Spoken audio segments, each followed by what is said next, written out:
The odd thing about micromanagers is that everybody hates having one, but no one's willing to admit they are one.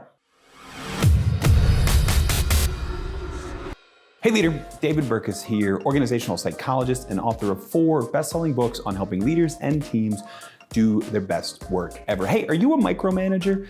Do you want to know if you work for a micromanager? Yeah, okay, whatever you just said, give me a second, because there's a good chance you may actually be, or you may be perceived as that by your people.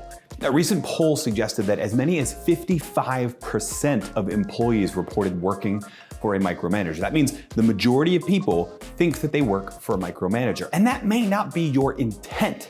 Right? We all come to leadership roles with certain preferences, certain styles, certain ways we think we need to do the work and that we think other people need to do the work. And the way we start managing can affect whether or not our people receive that and see you as a servant leader, or receive it and see you as a micromanager who just wants to change how I work. So in this episode, we're gonna answer that question, and we're gonna do it by asking you 5 questions. And if you're watching this and you're not in a leadership role, you're just wondering if maybe you work for a micromanager, these 5 questions can work as well. Let's get started.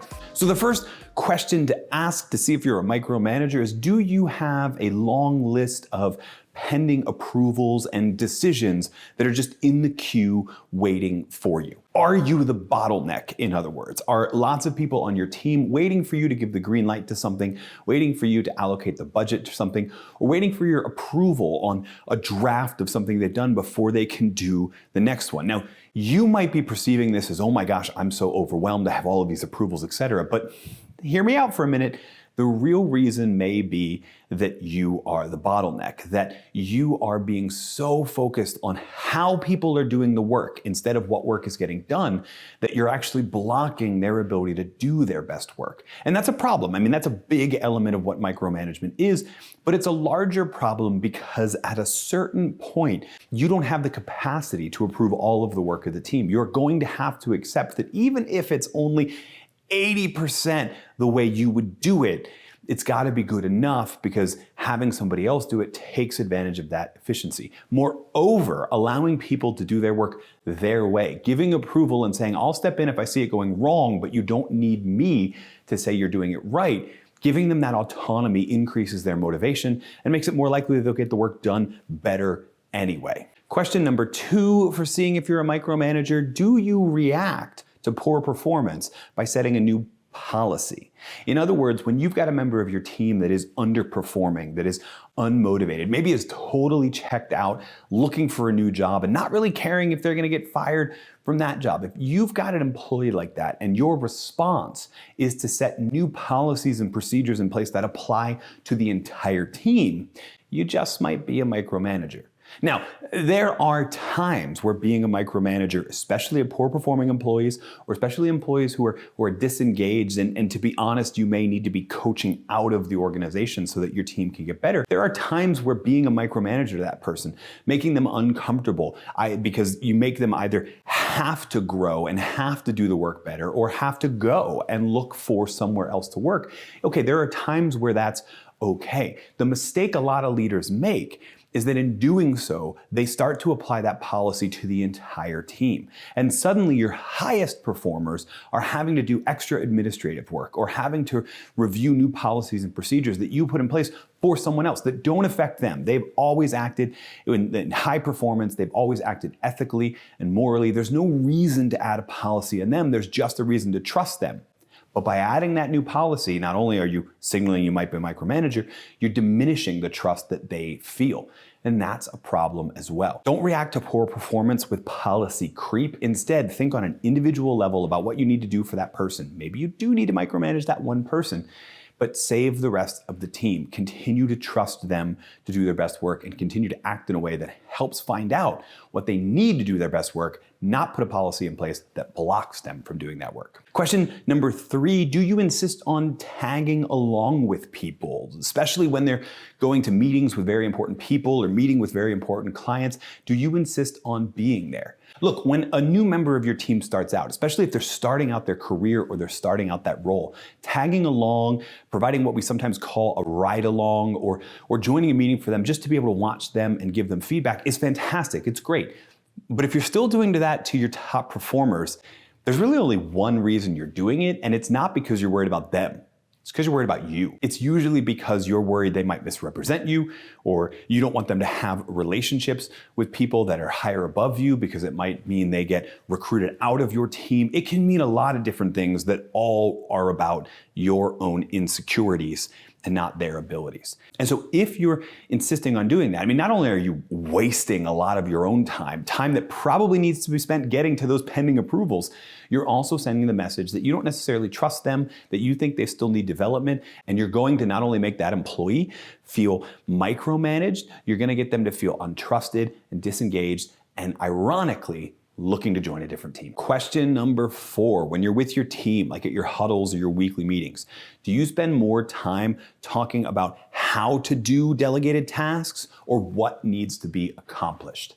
In essence, are you spending more time talking about how, or are you talking about what, the actual objectives? Micromanagers want to manage the process that people go through to achieve a certain task. Smart leaders, servant leaders, transformational leaders, they just focus their people in on what needs to be accomplished. They give people commander's intent. Here's what done looks like. I trust you to find the best way to get to done. Micromanagers say, here's what done looks like, and I need you to do this, then this, then this, then this, then this. We've already sort of covered this right in the very beginning with the pending approvals, etc. But this happens earlier in the process of assigning tasks and can send a forward-looking message that your performance is going to be judged on following my process. Well, guess what? Your team is not just a collection of replicas of you. They have different strengths and weaknesses. They have different preferences. They're working in different contexts. They're going to work a little bit differently. And the best thing you can do as a leader is give them that freedom to work a little bit differently. Talk more about what needs to be accomplished and then what they need to accomplish it, and not what they need to do to accomplish it. Your job isn't to tell people what to do.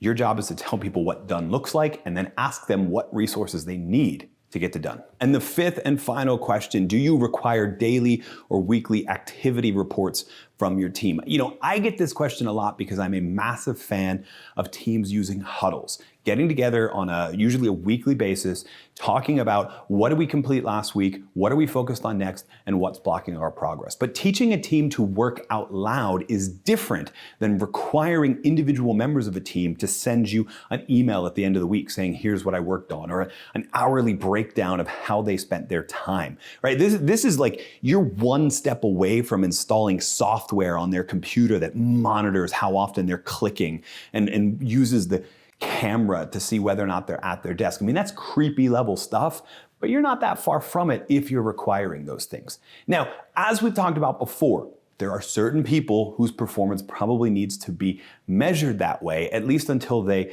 grow into their role or go on to another role.